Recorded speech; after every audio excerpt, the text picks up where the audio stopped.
नमस्ते विद्यार्थियों, मैं भगवान सिंह अजमेर क्लासेज के ऑनलाइन यूट्यूब चैनल में आपका हार्दिक स्वागत करता हूं। विद्यार्थियों, इसे आप पूरा देखें, इस वीडियो को आप पूरा देखें और अपने साथियों में इसे ज़रा ज़रा शेयर करें ताकि उनको भी फ़ायदा हो सके। तो आप इसमें देखिएगा, आपके पहला जो क्वेश्चन जो है पॉइंट है, क्योंकि 3 पॉइंट्स दे रखे हैं आपके मुख्य रूप से। तो इसमें पहला जो पॉइंट है वो है आपके उद्योग और आंतरिक व्यापार संवर्धन विभाग के द्वारा तैयार की गई रैंकिंग जो जारी की गई है उसके बारे में बात करेंगे। और दूसरा जो पॉइंट है वो है आपके अफगानिस्तान में शांति बहाली के लिए यूएसए और तालिबान के बीच फिर से शांति वार्ता के जो प्रयास शुरू हुए हैं उसके बारे में बात करेंगे। और तीसरा जो पॉइंट है वो है आपके रक्षा मंत्री राजनाथ सिंह की ईरान यात्रा, तो उसके बारे में बात करेंगे। तो आप पहला क्वेश्चन देखिए, इसमें उद्योग व आंतरिक व्यापार संवर्धन विभाग द्वारा तैयार राज्यों और संघ शासित प्रदेशों की कारोबार सुगमता रैंकिंग में कौन सा राज्य या केंद्र शासित प्रदेश प्रथम स्थान पर है? तो राइट आंसर है आंध्र प्रदेश। विद्यार्थियों, इसमें जो आपके ऑप्शन में लिखा हुआ है अन्य, तो आप इसमें भी ये भी ऐसे भी ध्यान रख लेना। आंध्र प्रदेश नंबर 1 पर है इस सूची में या इस रैंकिंग में, और नंबर 2 पर उत्तर प्रदेश है, नंबर 3 पर जो है वो तेलंगाना है, राजस्थान वो 8वें नंबर पर है।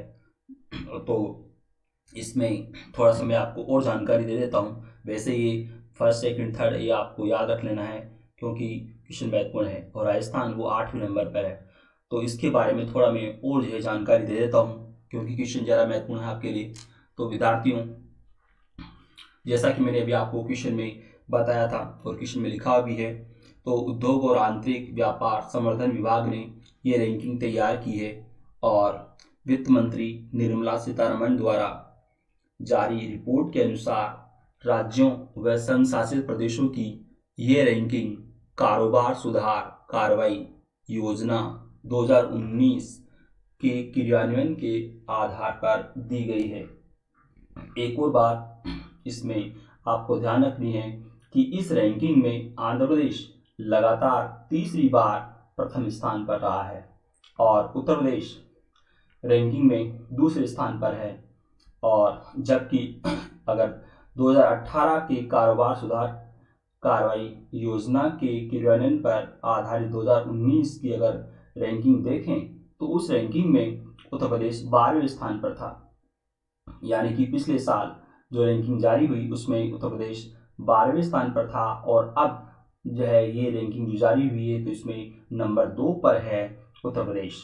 तो काफ़ी लंबी छलांग लगाई है, यानी कि 10 जो है अंक जो है ऊपर पहुंचा है, या यूँ कि 10 रैंकिंग की जो इसने छलांग लगाई है, तो नंबर 2 पर आ गया है उत्तर प्रदेश। एक और बात, तेलंगाना जो इस रैंकिंग में तीसरे स्थान पर है, जो कि पिछली जो है रैंकिंग में, यानी कि पिछली जो है बार जो रैंकिंग जारी की गई थी तो उसमें दूसरे स्थान पर था और अब जो है ये तीसरे स्थान पर है। और जैसा कि राजस्थान के बारे में मैंने बताया था अभी आपको कि राजस्थान इस सूची में 8वें स्थान पर है, तो राजस्थान का भी आपको ध्यान रखना है। तो विद्यार्थियों, इसमें अतिरिक्त क्वेश्चन के तौर पर ये आपके 3-4 क्वेश्चन और बनते हैं तो इनको आपको याद रखना है। तो एक तो ये क्वेश्चन आपको याद रखना है कि 2019 के क्रियान्वयन के आधार पर है ये रैंकिंग, और दूसरा क्वेश्चन आपको ये भी याद रखना है कि इसमें जो है सेकंड थर्ड पोजीशन पर कौन से हैं, और एक ही उत्तर प्रदेश का याद रखना है कि पिछली जो है रैंकिंग में वो जो है 12वें स्थान पर था और अब दूसरे स्थान पर है, और राजस्थान का खैर आपको याद रखना है ही। तो आप अगला क्वेश्चन देखिए, इसमें भारतीय और रूसी नौसेना ने अपने अभियान समन्वय को और अधिक बढ़ाने के लिए बंगाल की खाड़ी में 4-5 सितंबर को किस नाम से नौसेना अभ्यास किया है? तो राइट आंसर है इंद्र। विद्यार्थियों, आपको मालूम होना चाहिए ये नौसैन्य अभ्यास द्विवार्षिक भारत रूस इंद्र नौसैन्य अभ्यास के 11वें सत्र के तहत किया गया है, यानी कि हर 2 साल में होता है। दोनों का जो है ये नौसैन्य अभ्यास संयुक्त रूप से, यानी कि संयुक्त जो है नौसैन्य अभ्यास हर 2 साल में होता है भारत और रूस का।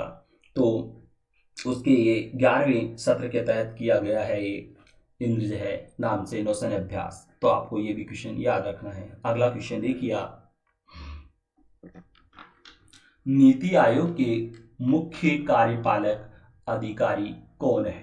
तो राइट आंसर है अमिताभ कांत। और जैसा कि आप जानते हो विद्यार्थियों, नीति आयोग का अध्यक्ष होता है प्रधानमंत्री, और ये है इसमें मुख्य कार्यपालक अधिकारी अमिताभ कांत। तो आप अगला क्वेश्चन देखिए, अफगानिस्तान के राष्ट्रपति कौन है? तो राइट आंसर है अशरफ गनी। विद्यार्थियों, क्वेश्चन महत्वपूर्ण है, और जैसा कि अभी मैंने पॉइंट में बताया था कि अफगानिस्तान में जो लगभग 20 साल से जो है वहाँ पर संघर्ष चला हुआ है, या यूँ के ये संघर्ष छिड़े हुए है तालिबान।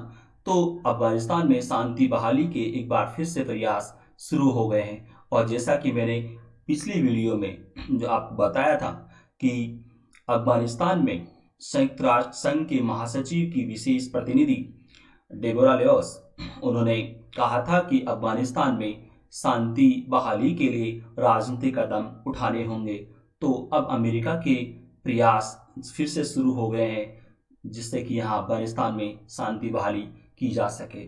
तो अमेरिका की राष्ट्रीय सुरक्षा सलाहकार यानी कि अमेरिका के राष्ट्रपति के राष्ट्रीय सुरक्षा सलाहकार रॉबर्ट ओब्रायन ने अफगानिस्तान के राष्ट्रपति अशरफ गनी से लंबी बातचीत की, और अमेरिकी अधिकारियों ने तालिबान को वार्ता के लिए तैयार करने के लिए पाकिस्तान पर भी दबाव डाला, क्योंकि विद्यार्थियों आप जानते हो तालिबान को जो है पाकिस्तान ने ही बनाया था।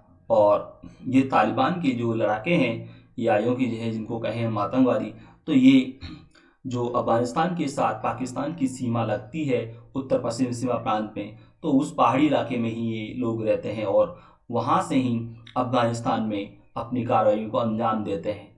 इसलिए पाकिस्तान पर भी दबाव डाला अमेरिका ने कि वो तालिबान को शांति वार्ता के लिए तैयार करें।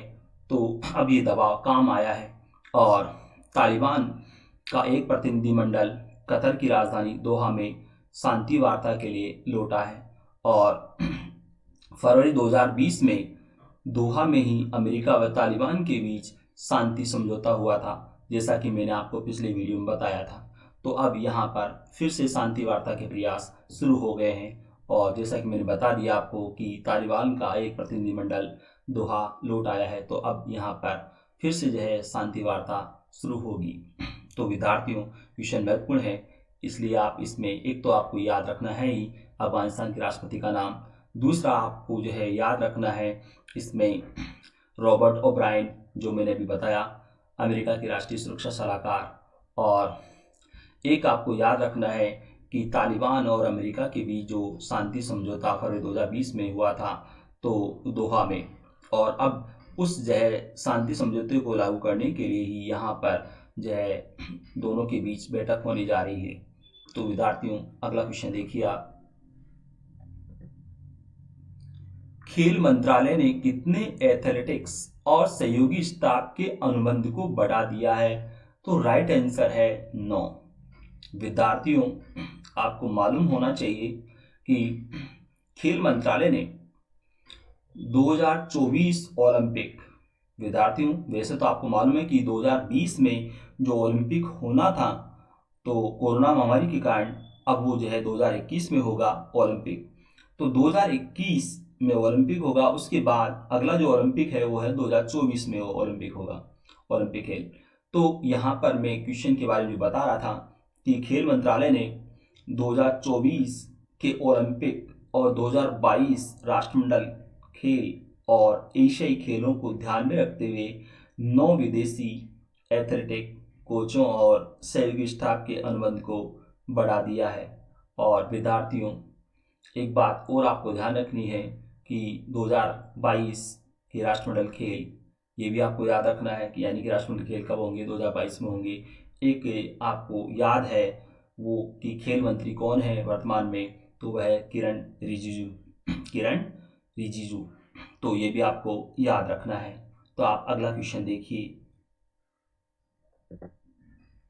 उद्योग व आंतरिक व्यापार संवर्धन विभाग द्वारा तैयार राज्यों और संघ शासित प्रदेशों की कारोबार सुगमता रैंकिंग में अंतिम स्थान पर कौन सा राज्य है? तो राइट आंसर है त्रिपुरा। विद्यार्थियों, मैं आपको इसके बारे में बताऊं, क्योंकि त्रिपुरा इस रैंकिंग में अंतिम स्थान पर है। अंतिम स्थान से मतलब है कि 36वें नंबर पर है त्रिपुरा। और विद्यार्थियों, 36वें स्थान पर इस रूप में, क्योंकि आप जानते हो राज्यों की संख्या 28 है और केंद्र शासित प्रदेशों की संख्या 8 है, यानी कि 28 राज्य और 8 केंद्र शासित प्रदेश, यानी कि 36, 28 8 36। तो इन दोनों में, यानी कि राज्यों और केंद्र शासित प्रदेशों दोनों की ये जो सम्मिलित रूप से रैंकिंग जारी की गई है, तो इसमें अंतिम स्थान पर है, यानी कि 36वें स्थान पर है त्रिपुरा। तो आप अगला क्वेश्चन देखिए। रेलवे ने 12 सितंबर से कितनी नई ट्रेनें चलाने की घोषणा की है? तो राइट आंसर है 80। विद्यार्थियों, 12 सितंबर से 80 नई ट्रेनें जो चलेंगी, तो जो पहले से चल रही 230 ट्रेनों से ये अतिरिक्त, यानी कि अलग होंगी। और एक क्वेश्चन और आपको याद रखना है, रेलवे बोर्ड के जो अध्यक्ष हैं वो हैं वीके यादव। दोबारा नाम रिपीट कर रहा हूं, वीके यादव। तो अगला क्वेश्चन देखिए आप। रक्षा मंत्री राजनाथ सिंह शंघाई सहयोग संगठन के रक्षा मंत्रियों के सम्मेलन में शामिल होने के बाद किस देश की यात्रा पर पहुंचे हैं? तो राइट आंसर है ईरान। विद्यार्थियों, इनके बारे में थोड़ा मैं आपको जानकारी और दे देता हूं। जैसा कि आप जानते हो, रक्षा मंत्री राजनाथ सिंह 2 सितंबर को शंघाई सहयोग संगठन के रक्षा मंत्रियों के सम्मेलन में शामिल होने के लिए मॉस्को पहुंचे थे और अपनी इस 3 दिवसीय यात्रा के बाद अब वे मॉस्को से सीधे तेहरान पहुंचे हैं। ईरान की राजधानी है तेहरान, तो तेहरान पहुंचे हैं और यहाँ वे ईरान की रक्षा मंत्री ब्रिगेडियर जनरल आमिर हतामी से बातचीत करेंगे।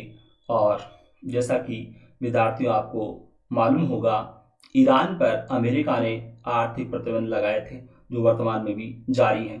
तो ईरान पर अमेरिका के आर्थिक प्रतिबंधों के बाद तेल को लेकर भारत के ईरान के साथ संबंधों में थोड़ा खिंचाव आ गया था, जिसका चीन ने फायदा उठाना चाहा और ईरान में $400 बिलियन निवेश का चीन ने प्रस्ताव दिया और ईरान के तेल को खरीदने की भी बात कही। परंतु अब राजनाथ सिंह ईरान के साथ भारत के संबंधों को फिर से प्रगाढ़ बनाने के लिए ईरान पहुंचे हैं। और विद्यार्थियों, ईरान के राष्ट्रपति का नाम आपको याद रखना है हसन रोहानी, और ईरान की जो धार्मिक नेता हैं उनका नाम भी आपको याद रखना है अयातुल्ला अली खुमैनी। और तो विद्यार्थियों, आप अगला क्वेश्चन देखिए। मुंबई अहमदाबाद के बीच शुरू होने वाली पहली बुलेट ट्रेन परियोजना का पूरा होने का समय कब तक के लिए बढ़ा दिया गया है? तो राइट आंसर है 2028। विद्यार्थियों, ये परियोजना, बुलेट ट्रेन परियोजना जो कि जापान के सहयोग से बन रही है, तो ये परियोजना 2023 में पूरी होनी थी, जो कि अब अक्टूबर 2028 में पूरी होगी। तो अगला क्वेश्चन देखिए विद्यार्थियों। 5 सितंबर को शिक्षक दिवस के अवसर पर राष्ट्रपति रामनाथ कोविंद ने डिजिटल माध्यम से कितने शिक्षकों को राष्ट्रीय शिक्षक पुरस्कार प्रदान किए? तो राइट आंसर है 47। तो विद्यार्थियों, ये वीडियो आपको कैसा लगा? इसे लाइक करें, सब्सक्राइब करें। धन्यवाद।